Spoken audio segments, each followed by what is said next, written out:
Hi guys, I'm Emily Rosca, the Arts and Entertainment Editor here at the Loyola Phoenix. And I'm Aryan Ahmadpour. I do the opinions. I'm the opinion editor here. I'll stop saying that, I He promise. does opinions.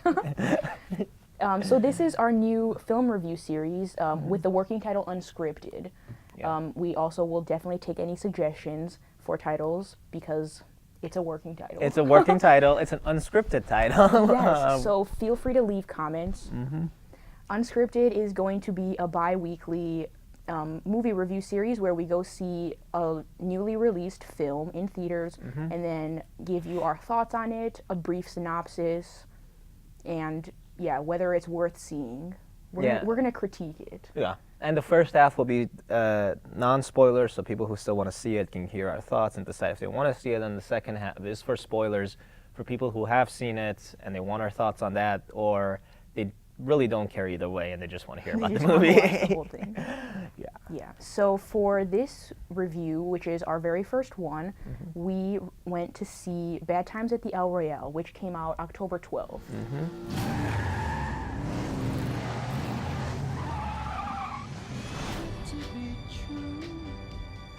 So Bad Times at the El Royale is directed by Drew Goddard, who also directed Cabin in the Woods. It's an interesting movie. It's definitely an interesting movie. So it's about 7 strangers who meet, their paths converge at the El Royale, which is a motel hotel establishment that sits on the border of California and Nevada. Things just start to go astray really quickly. And people aren't who they say they are, and bad things start to happen at the El Royale. Yep. So Therefore, bad times. at the El Royale.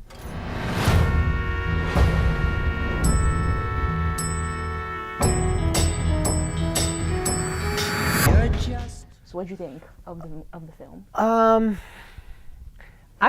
Here's the thing. I appreciated what the movie was trying to do. I think it was trying to be a passion project more than just, regular franchise popcorn movies that there are so many of them, which I like. I really love Marvel and DC films, but it was a nice Those are blockbuster films. blockbuster. Yeah, it's a nice break from summer blockbusters. But at the same time, I think there's so much potential to the movie that it really only scratched the surface. The stories could have been delved into a lot more. I think the whole and it was trying to do this Tarantino thing where it doesn't explain everything to you; it just leaves some stuff to the imagination and all that. And Very mysterious. very mysterious. Just like the hotel itself and all the characters. So And I all guess it kind of works. It kind of works. It kind of doesn't. It kind of Yeah. should have done more with the premise of it. What do you think? I thought it was good, but I also thought it was a little hard to follow. I always love films and books where there are a ton of different different characters, and they're all giving. You see their point of view separated throughout the film, but this one, you just don't know what happens. You don't know what's going on at all. They're loosely tied together, their narratives, and it's a little hard to follow. And that's what I'm saying. Is the rewatch value of this film is not I a lot. definitely have. No, I think I definitely have to go back and see this. Or at least, it's if you see it the first time and you kind of get it. You're not gonna see it again. You're not gonna see it again. So It's a good movie to just go see on a Friday night or Yeah. a random Tuesday when you want to take a break from classes studying of and studying. school and work. Yeah. It's very artistic. That's what I love about it. The colors in the film, I think, are also very symbolic. Yeah. All the red, because the hotel kind of turns into a battleground. It does. Yeah. So I think the red really clues you in to what's going on with the characters and their stories. And I think it's the only reason I would watch this movie again is just to see just to explore its more symbolic things. Yeah, me too. I feel like there's a lot more to be. The hotel, and this is where Owen, our film editor here, would put up a giant spoiler sign. So this is but the hotel sits right in between California and Nevada. On the border. On the border, like the hotel is literally Literally on split the the middle, border. literally split down the middle. So there's a California side, there's a Nevada side, and there's different. And I think there's a lot more symbolism to that than you would understand just the first time you watch. So it's one of those movies you have to fully understand everything that's going on, to fully understand all the things it's hinting towards. You have to watch it multiple times. But the question is then, does it make it a good movie? Or does the whole thing that you have to keep watching it over and over again to see it, to understand all of it, is that a good movie? That's not a good movie. See? I mean, not that all movies you shouldn't have to understand them the very first time you watch it. I just watched, I forget what it was called now, but some movie with Jake Gyllenhaal on Netflix that was a very avant-garde film. Nightcrawler? No, not Nightcrawler. This is an advertisement for Nightcrawler. Escape, I think, I could be wrong, but I think it's called Escape with Jake Gyllenhaal on Netflix. It's a really good film, but it's super artistic. But that film left me really curious and wondering at the end of it, what did I just watch? But I understood it. So that kind of thing when you see a film and it just leaves you curious and you go to bed and then you wake up thinking about it the next morning. I like when that happens because it keeps me busy. Yeah, exactly. To think about it. But this film didn't do that. Yeah. It was confusing, but it didn't really leave It was me. I mean, there is such thing as good confusing. I think a movie like Inception, that was good confusing. That's good confusing. But this was not good confusing. This was just confusing. Yeah. But I think the artistic side of the film, I think that kind of makes up for the confusion. And I think the character developments and for example, the priest who had, Alzheimer's and he couldn't. I think these were very, very human characters in the movie. I think it really, you connect with them or you sympathize with them. They were all deeply flawed individuals who had their good and their bad, except of course Chris Hemsworth's character, who's this. He was purely bad. He was pure. He was just a psychotic cult leader. He was a cult leader. Yeah. Yeah, but but no, I think the movie in itself was.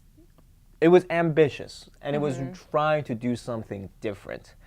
And I don't think we should necessarily dock the movie for not landing every single one of its jumps. Right, wrong, God or no God, red or black. So the cast is definitely a great A-list, star-studded cast. Yeah. You have Dakota Johnson, Jeff Bridges, Chris Hemsworth, John Hamm. Who else? The guy, what's his name? The one that plays in Parks and Rec. Nick Swan. No, not Nick Swan. Nick Offerman. Nick Offerman. He has a brief role in the film.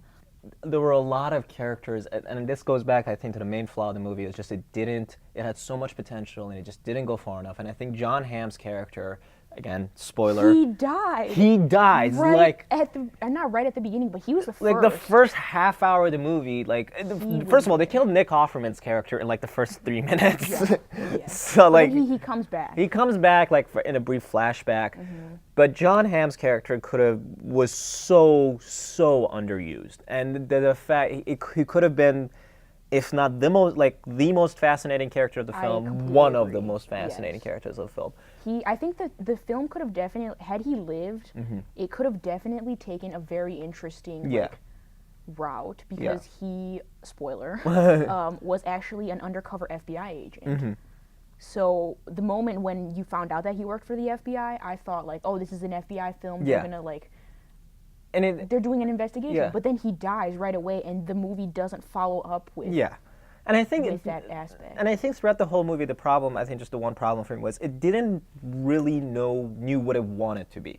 Because at this beginning, it starts out as this film noir type of thing. Then it moves into this character exploration thing. It ends with this weird love letter to the 70s. Yes.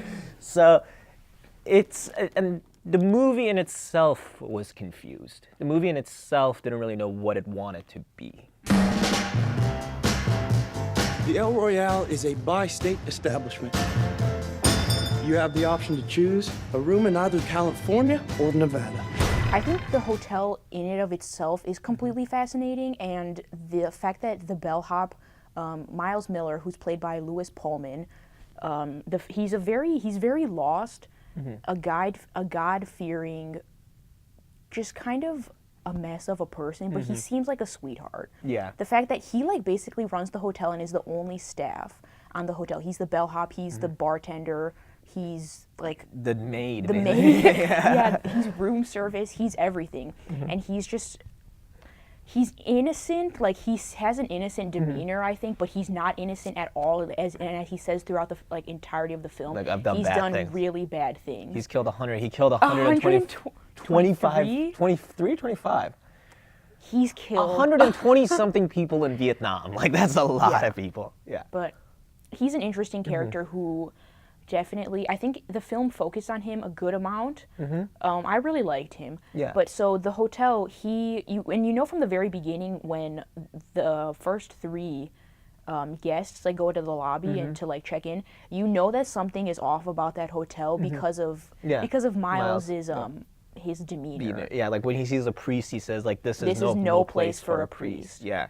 The hotel is is so interesting. Yeah. It definitely used to host like really famous people, Yeah. politicians for sure. Although Yeah. I mean, you assume that politicians was one of them, like some of the people that used to stay there. Yeah. And it's a creep hotel. Is that what It's they refer to it as in It's the movie? they call it the a pervert hotel. hotel. Yeah. The pervert hotel. And because it's like, the way it goes is like all the rooms have these mirrors in them, but they're like one-way mirrors basically, like where on the other side you can clearly see what's that's going a on. two-way mirror. It's a two-way mirror. It's a two-way mirror. It's a two-way mirror. It's a two-way mirror. Sorry.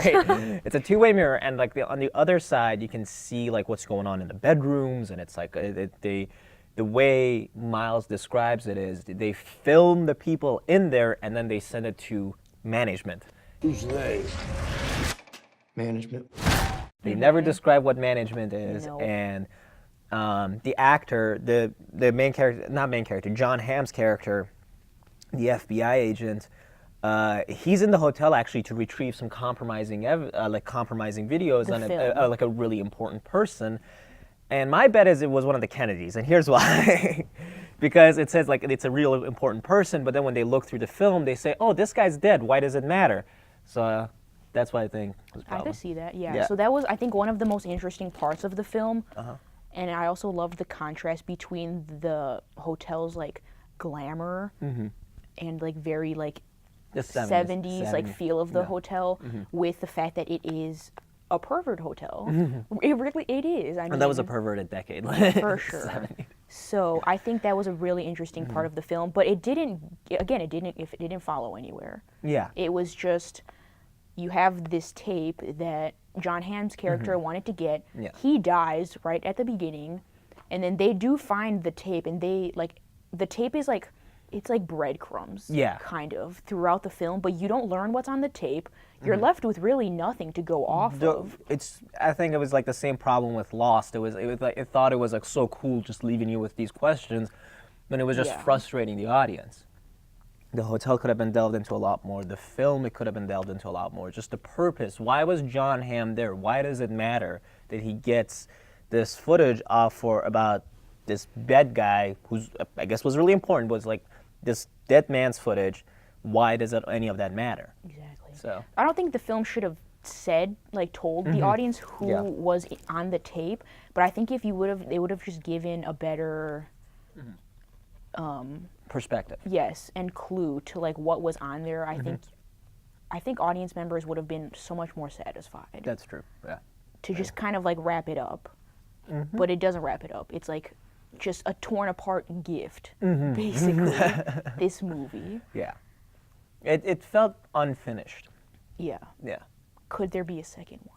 No No, way. actually, No because way. all the characters died. Yeah, all the characters. There's literally two people left, but it's Jeff Bridges' character and then the singer, Cynthia Erivo, I believe is how you who pronounce it. did a fantastic job. She in was this film. amazing. I think definitely like an up and coming actress. I think she was honestly the best part of that movie because John Her Hamm, voice. her She acting was a ability. singer. You could, out of everyone in that movie, like I don't know how else to put it. She had the most human character because Jeff Bridges was really, at the end of the day, you could boil him down to a con man, or Yes. or John Hamm's character, you could really just boil him down to a cop Chris Hemsworth just an evil cult leader, but yeah. no, she was like the most complex of the characters. Yeah. I think so too. Do you think this movie will win any awards? Golden Globes, Oscars, anything?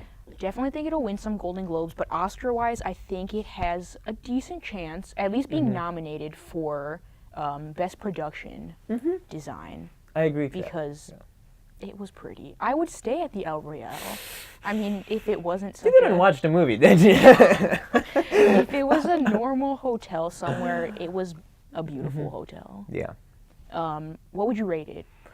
Final rating. Final rating, I'll be generous. They worked hard. I'll give it 4 stars. 4 stars. I think I would give it like, I'll say a 3.75. You're not even going to give him a quarter of a star. It's not even a half a star. It's a quarter of a star.